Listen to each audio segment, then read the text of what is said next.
আমরা বিবাহিত নারীরা স্বামী, সন্তান, সংসার এসব নিয়েই ভালো থাকতে চাই। সংসারের নানা কাজকর্মের মধ্যে ব্যস্ত থাকলেও সেসবগুলি নিয়েই নিজের সুখ স্বাচ্ছন্দ্য অনুভব করতে চাই। তবে কিছু সময় আমাদেরও আঘাত লাগে, আমাদেরও তো মনে কষ্ট হয়। তবে সেই কষ্টের কারণটাও কিন্তু কখনো খোঁজার চেষ্টা করি না। আসলে এগুলো অন্য কিছুই নয়, এগুলো হচ্ছে আগলে রাখা মানুষের অভাব। কিছু কিছু সময় এই ভরা সংসারটার মাঝেও আমরা একা হয়ে পড়ি, আর হয়তো তখন আমাদের কষ্ট বোঝার মতো কেউ থাকে না। যাই হোক, অনেক গল্প, অনেক কথা হবে তোমাদের সঙ্গে। তার আগে চলো নিজের পরিচয়টা দিয়ে নিই। নমস্কার, কেমন আছো সবাই? আমি রিমি।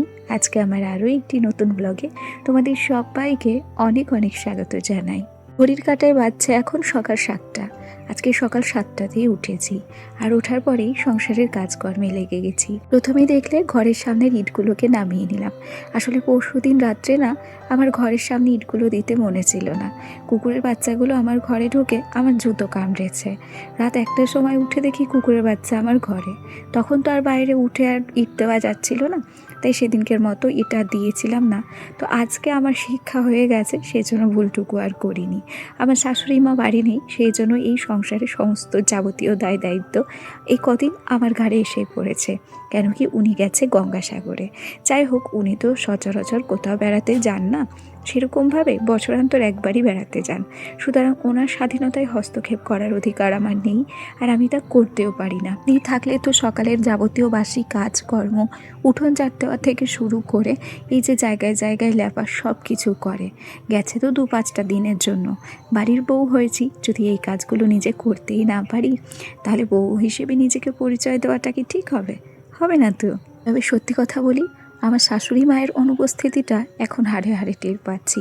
একটা মানুষ আমার যে কত কাজ এগিয়ে দেয়, আমি সেটাই এখন ভাবছি।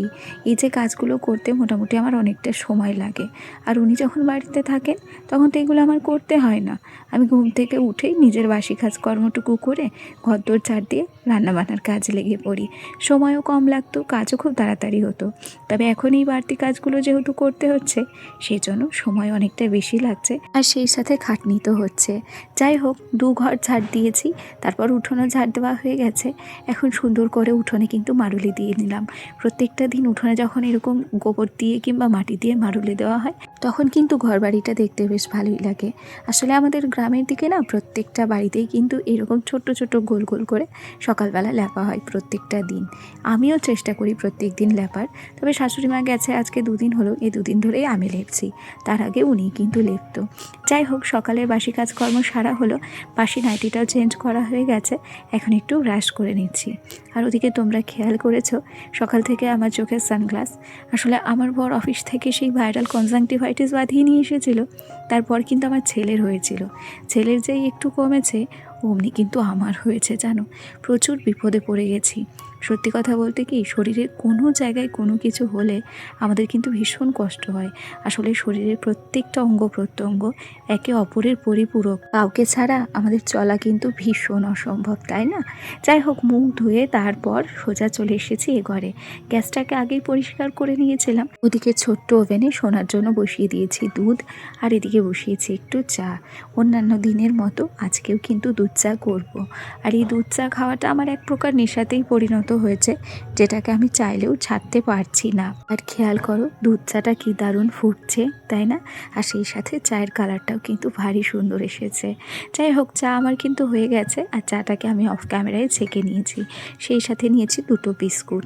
আর ওদিকে চাটুকু করার পরে আমার ছেলে কিন্তু উঠেই গেছে। শোনার জন্য দুধটাকে একটু ঝুড়ি দিয়ে ঢাকা দিয়ে রাখছি, কারণ কি ও উঠে গেছে, এখনও মুখ ধোবে, ব্রাশ করবে, তারপর কিন্তু খাওয়াবো। ততক্ষণে দুধটা একটু ঠান্ডাই হয়ে যাবে। ওদিকে সোনার হাতে ব্রাশটাকে ধরিয়ে দিয়ে আমি চাটুকুকে খেয়ে নিচ্ছি। ও যতক্ষণ এখানে দাঁড়িয়ে রয়েছে, ততক্ষণে কিন্তু আমি বসে চাটুকু খেতে পারবো। কেন কি, সারাদিনের কর্মব্যস্ততার মধ্যে নিজের সময় বলতে শুধুমাত্র চা খাওয়ার সময়টা, সেটা সকাল হোক কিংবা সন্ধেবেলা। চাটুকো খেয়ে সোনাকে ব্রাশ করিয়ে দিয়েছি, ওকে মুখ ধুয়ে দিয়েছি, ওকে পুরো রেডি করে দিয়েছি।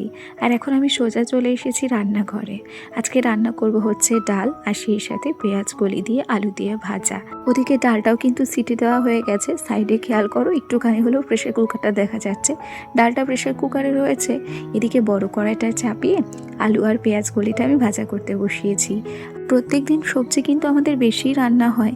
আমরা দুজন মানুষ খেলেও না 4 জনের মতো সবজি রান্না করি। আসলে ভাতের থেকে সবজিটা আমরা বেশিই খাই, তবে আজকে সবজির পরিমাণটা আরও বেশি। আচ্ছা, পেঁয়াজ কলি আলু ভাজাটা ওদিকে ছোট ওভেনে বসিয়ে দিয়েছি, আর এখন হচ্ছে ডালটাকে সোমবারা দেবো। একদিকে সুবিধা হয়েছে, আমি এদিকে তরকারি দুটো নামিয়ে দেব, আর আমার দেওর কিন্তু ভাত বসিয়ে দেবে। আসলে কি বলতো, সংসারে সমস্ত কাজকর্ম একা হাতে করতে আমার তেমন কোনো অসুবিধা হয় না। তবে যেহেতু চোখটায় একটু প্রবলেম হচ্ছে, কানের গোড়াটায় ব্যথা হয়েছে, সেজন্য শরীরটা খুব একটা আমার ভালো নেই। তাই দুজনে মিলেমিশেই রান্নাবান্নাগুলো করার চেষ্টা করছি। ও যদি ভাতটা নামিয়ে দেয় তাহলে কিন্তু আমার অনেকটা টাইম সেভ হবে, আর অনেকগুলো কাজ তার মধ্যে হয়েও যাবে। তার উপরে বুঝতেই তো পারছো যে বাড়িতে আমি একা, মেয়ে মানুষ বলতে একাই। সুতরাং একটা মেয়ে মানুষের প্রচুর কাজকর্ম থাকে, সেই কাজকর্মগুলোকে কখনো গুণে শেষ করা যায় না। তবে শরীর ভালো থাকলে কাজ করতে তো কোনো অসুবিধা হয় না। শরীরটা অসুস্থ থাকলে তখন কারোরই সংসারের কাজে মন বসে না। তবে হয়তো আমার শাশুড়ি মা থাকলে হয়তো আমার এত কষ্ট হতো না। তিনি আমার কষ্টটা বোঝেন, এটাই আমার সবচেয়ে বড় পাওয়া। আচ্ছা, তোমাদের সঙ্গে গল্প করতে করতে ওদিকে ডাল সোমবারা দিয়ে আর ওদিকে পেঁয়াজ কলি আলু ভাজাটা ওদিকে ছোট ওভেনে দিয়ে সোজা চলে এলাম এই ঘরে। এখন জানো তো, আমার প্রত্যেকটা কাজ প্রায় ওলটপালটই হয়ে যাচ্ছে। আগে যখন সকালবেলা হতো তখন ঘুম থেকে উঠেই কিন্তু আগে বাসি বিছানাটাকে সাজু করতাম।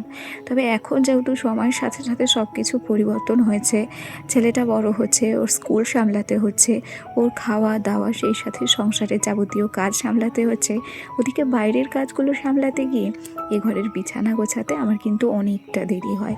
এখন ঘড়ির কাঁটায় 9:30 বাজে। আর সত্যি কথা বলি, বাসি বিছানা তুলতে তুলতে আমার 10টা, কোনো দিন 10:30 বেজে যায়। তার উপরে একটা ঘরের মধ্যেই সব, তো তাই সব কিছু গুছিয়ে রাখতে বেশ অসুবিধেই হয়। আচ্ছা দেখো, তোমাদের সঙ্গে গল্প করতে করতে আমি কিন্তু বিছানাটাকে সুন্দর করে গুছিয়ে নিয়েছি। সানগ্লাসটা কিন্তু চোখ থেকে খুলতে পারছি না, কেন কি ভীষণ অসুবিধে হচ্ছে। গতকাল রাত্রে মা ফোন করেছিল। তিনি বলেছিলেন যে আমি যেন বাড়ি চলে যাই। আমি বললাম যে দেখো, আমি যদি এখন বাড়ি চলেও যাই, আমার জন্য তোমাদের সবার অসুবিধা হবে। এই ভাইরাসটা ভীষণ খারাপ। আজকে যখন ওদের কাছ থেকে আমার হয়েছে, আমার কাছ থেকে তোমাদের হতে খুব বেশি টাইম লাগবে না।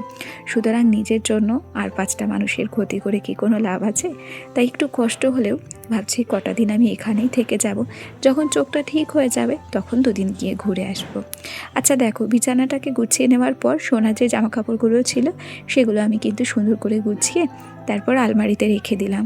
ওর জন্য আলমারির একটা পার্ট আমরা রেখেছি, সেখানে ওরই জামা কাপড় থাকে, ওখানেই ওর জামা কাপড় সোয়েটারগুলো গুছিয়ে রাখা হয়। এখন চলে এলাম সোজা আলনার কাছে। আসলে কি, এই জায়গাটা প্রত্যেক দিনই আমার অগোছালো হয়, তার উপরে আমার ছেলেটাও এই জায়গাটা অগোছালো করে, এবং নিজেও কোনো সময় হয়তো তাড়াহুড়ো করে 1-2 কসমেটিক্স অগোছালো করে রাখি। তবে এই জায়গাটা যেহেতু গুছিয়ে না রাখলে আমার ভালো লাগে না, তাই খুব বেশি অগোছালো হওয়ার আগেই আমি এই কসমেটিক্সগুলোকে সুন্দর করে গুছিয়ে নিচ্ছি। আর সেই সাথে আলনাটাকেও একটু ভালো করে ডাস্টিং করে নেব হালকা হাতে, নিজের পার্টটুকু। আচ্ছা, ভিডিওর এই পর্যায়ে এসে একটা রিকোয়েস্ট করি, এখনও পর্যন্ত যারা আমার ভিডিওটি দেখছো অথচ লাইক করতে ভুলে গেছে, প্লিজ একটা লাইক করে দিও। আচ্ছা, এই ফুলদানিটা দেখছো, এর একটা স্ট্যান্ড ভেঙে গিয়েছিল। আসলে এই স্ট্যান্ডটা বাঁশের তৈরি। এর আগের দিন আমার বর না স্ট্যান্ডটাকে ঠিক করে দিয়েছে, তাই ঠিকঠাক করে এখানে স্ট্যান্ডটাকে আবার গুছিয়ে রাখলাম, আর সেই সাথে একটু মুছেও নিয়েছি। আর খেয়াল করে দেখো, প্রত্যেকটা কসমেটিক্স নিজের মতো করে সাজিয়ে রেখেছি। আচ্ছা, আজকের ভিডিওটি তাহলে এখানেই শেষ করছি। আগামীকাল আবার দেখা হবে। টাটা সবাইকে।